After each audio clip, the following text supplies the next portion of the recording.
Le petit hôtel se trouvait à la lisière de la forêt, un endroit paisible où l'après-midi baignait le hall d'une lumière dorée filtrant à travers de larges baies vitrées.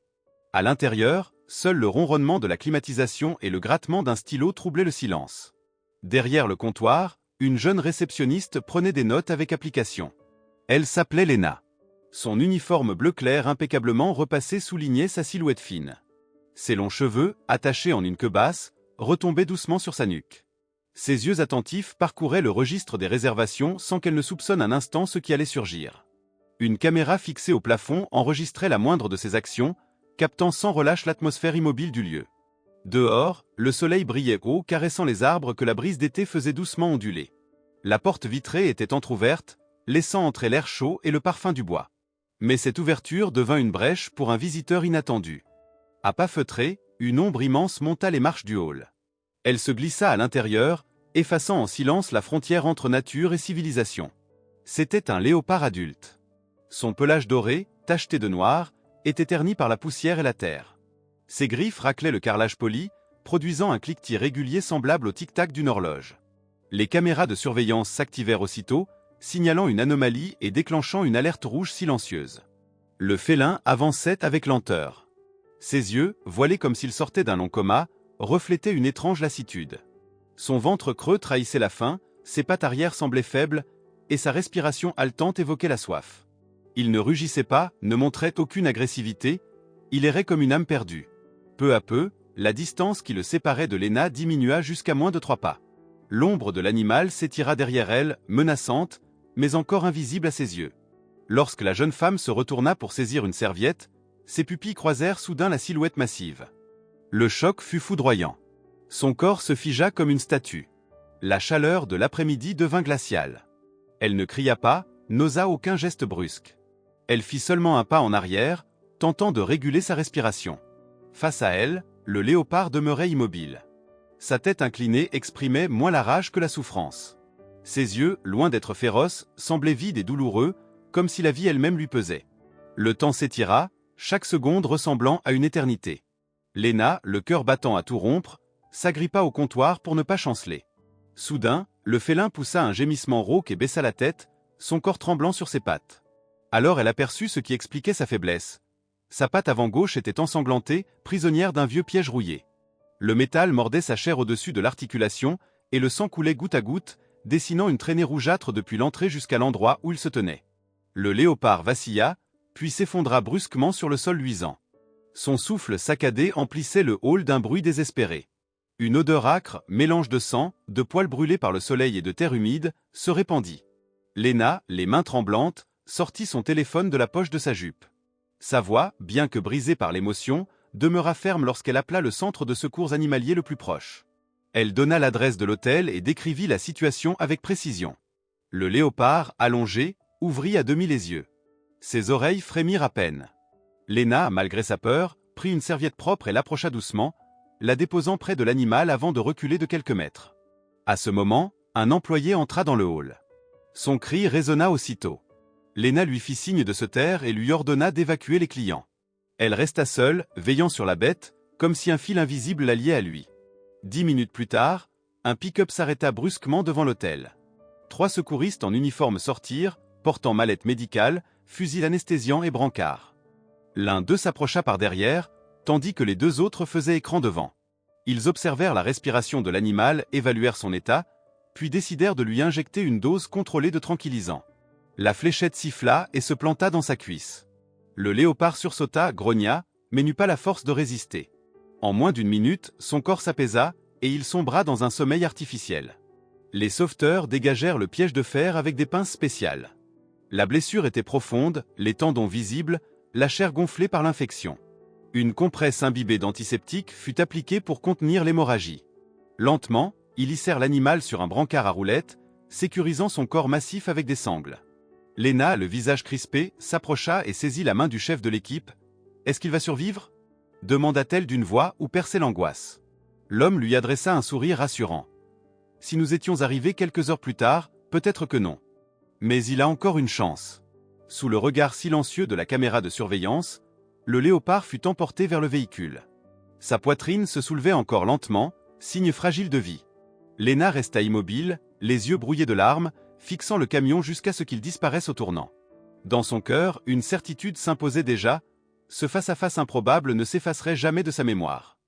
Au centre de secours animaliers, l'arrivée du léopard provoqua une agitation inhabituelle. Le véhicule stoppa brusquement dans la cour pavée. Les vétérinaires, déjà prévenus par téléphone, étaient prêts avec leurs blouses, leurs gants et tout le matériel nécessaire. Le brancard fut descendu avec précaution. L'animal, toujours plongé dans l'anesthésie, respirait d'un souffle lourd et irrégulier. Ses flancs se soulevaient difficilement, comme si chaque inspiration était une lutte. Dans la salle d'opération improvisée, éclairée par des néons froids, les secouristes déposèrent la bête sur un tapis épais de mousse. L'équipe médicale s'activa. L'un rasa soigneusement la fourrure autour de la blessure. D'autres nettoyèrent la plaie béante, retirant les chairs infectées et appliquant des solutions antiseptiques puissantes. Le piège avait lacéré la peau en profondeur, exposant les tendons. La zone était gonflée, entourée de rougeurs et d'un pus qui trahissait une infection avancée. Une suture minutieuse fut entreprise, chaque point fermant un peu plus la béance du métal. Pendant ce temps, une perfusion de sérum et d'antibiotiques goûtait lentement dans sa veine.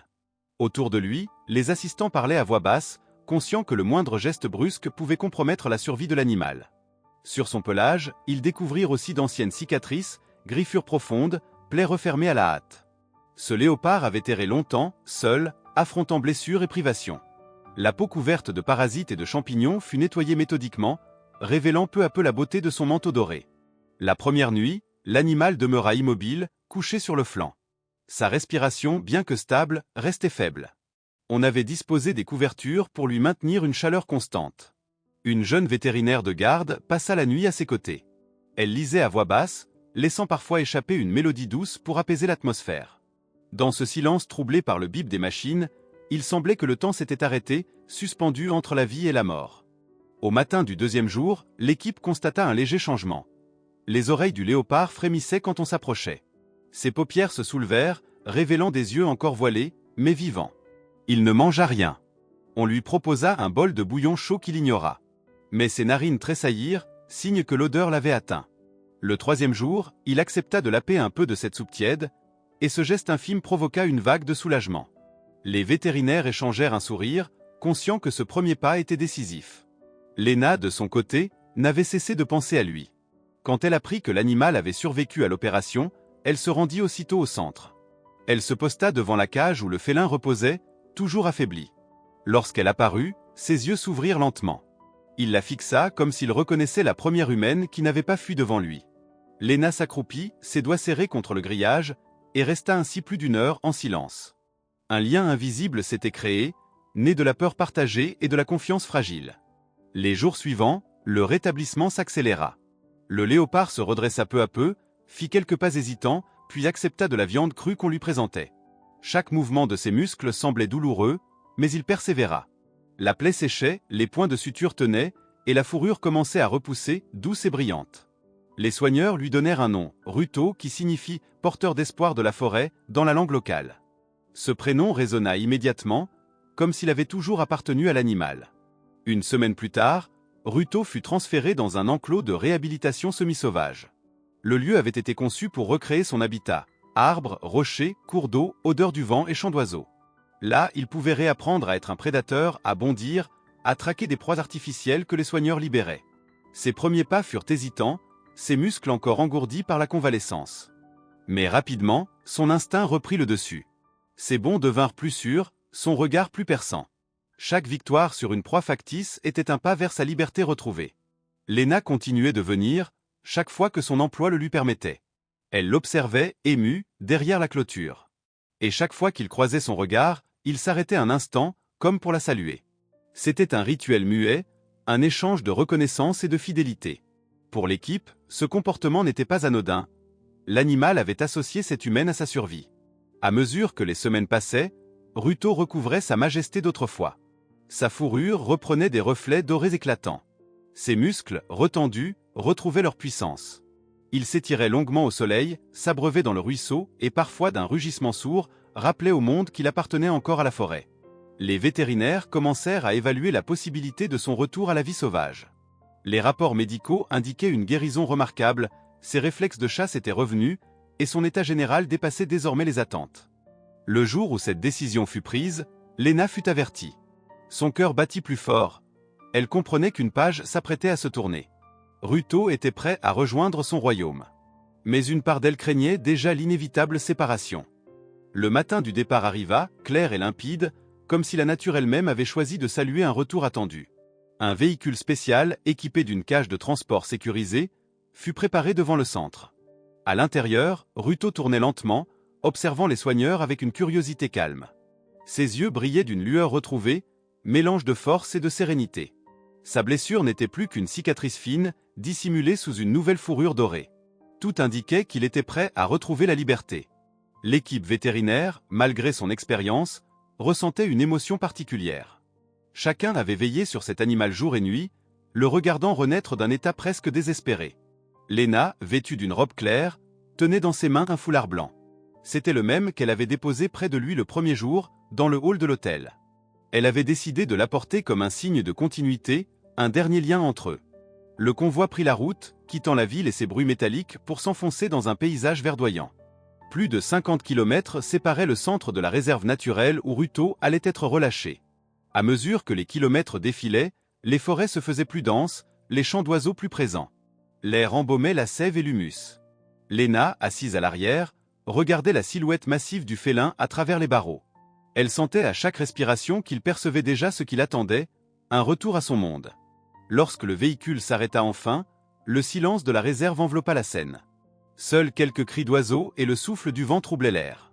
La cage fut descendue et placée au milieu d'une clairière bordée de hautes herbes. Les soigneurs vérifièrent une dernière fois les sangles et ouvrirent lentement la porte. Pendant quelques secondes, Ruto ne bougea pas. Ses oreilles frémissaient, son museau se levait vers le ciel pour humer l'air saturé d'odeurs sauvages. Ses yeux parcoururent les arbres, les herbes, le sol encore humide de rosée. Puis, avec une lenteur majestueuse, il fit un pas dehors. La lumière caressa son pelage, révélant l'éclat retrouvé de ses taches noires. Chaque muscle de son corps vibrait d'énergie contenue. Il ne se précipita pas. Il resta un instant immobile, comme pour savourer chaque souffle du vent, chaque note de la symphonie naturelle. Léna, à quelques mètres, le regardait les yeux embués. Ses lèvres tremblaient d'un sourire qu'elle n'arrivait pas à retenir. Elle leva doucement la main pour lui faire signe. À cet instant, le léopard tourna la tête. Son regard se fixa sur elle, intense mais paisible. Il y avait dans ses yeux une reconnaissance muette, une gratitude profonde qu'aucune parole humaine n'aurait pu exprimer. Un grondement sourd monta de sa gorge, résonnant comme un salut. Puis, d'un bond puissant, il s'élança dans les hautes herbes. Son corps se confondit rapidement avec les ombres mouvantes, jusqu'à disparaître dans l'épaisseur de la forêt. Les soigneurs applaudirent doucement, partagés entre joie et mélancolie. Léna, elle, resta immobile, suivant du regard l'endroit où il s'était évanoui. Le foulard blanc qu'elle tenait s'échappa de ses doigts, emporté par une brise légère, et alla se poser sur la branche d'un arbre voisin. Il y resta suspendu, flottant comme un drapeau de mémoire. La vie reprenait son cours dans la réserve. Les oiseaux reprirent leur chant, les feuilles leur murmure. Mais pour Léna, rien ne serait jamais plus tout à fait pareil. Elle savait qu'elle venait de vivre un moment qui dépasserait les frontières de l'ordinaire, une rencontre inscrite dans sa mémoire comme une cicatrice lumineuse. Les jours suivants, l'histoire se répandit au-delà de la forêt. Les caméras de l'hôtel, qui avaient filmé chaque seconde de l'apparition du léopard blessé, fournirent des images saisissantes. Sur les réseaux sociaux, la vidéo devint virale. On y voyait Léna, figée de stupeur, puis l'intervention des secours, et enfin la renaissance d'un prédateur condamné. Les journaux parlèrent d'un miracle moderne, d'une leçon d'humanité offerte par une simple réceptionniste. Léna reçut des lettres de félicitations, des appels de journalistes, et même une distinction pour son courage. Pourtant, dans son cœur, elle ne pensait pas à la gloire. Elle revoyait surtout les yeux de Ruto, ce regard qui l'avait transpercé de calme et de reconnaissance. C'était ce souvenir, plus que tout, qu'elle gardait comme une récompense. Ruto, de son côté, devint une légende vivante. Les gardes de la réserve racontaient avoir entendu son rugissement au cœur des nuits, puissant et clair. On disait qu'il rôdait près des rivières, chassant de nouveau avec vigueur. Les visiteurs, bien qu'ils ne le voyaient pas, percevaient parfois son ombre parmi les feuillages. Sa présence était devenue un symbole de résilience, la preuve qu'une vie sauvée pouvait redevenir souveraine. Ainsi, l'histoire de Léna et de Ruto prit fin comme elle avait commencé, dans le silence d'une rencontre improbable, suspendue entre peur et confiance. Mais ce silence résonnait désormais comme une promesse, celle que l'humanité et la nature, même blessées, pouvaient encore se tendre la main.